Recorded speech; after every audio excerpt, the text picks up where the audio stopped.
kwenye Biblia kwa wale ambao ni Waislamu na hata wasiokuwa Waislamu wakatazame dalili za Uislamu katika Biblia. Mojawapo ni hii. Ukisoma 16:14 Kumbukumbu la Taurati, hapa imetajwa sikukuu ya Idi. Swali, sikukuu ya Idi ya watu gani? Hakuna nabii tangu Adam mpaka kufika kwa Isa bin Maryam aliyekuja na dini kinyume na Uislamu. Hakuna.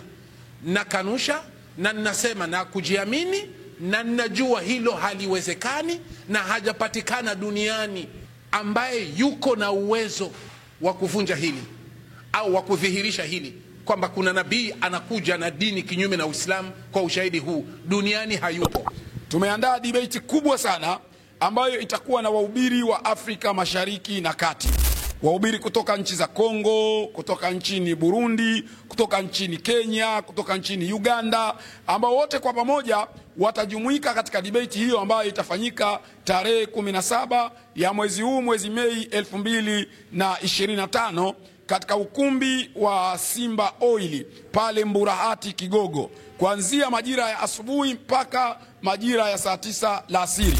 Ni debate ambayo ni ya kimataifa. Kwa mwaka huu itakuwa ni debate ya namna yake, ambayo hoja zitakazotolewa, miongoni mwa hoja itakayotolewa, je, kuna nabii yoyote aliyewahi kuja na dini nyingine kinyume na Uislamu?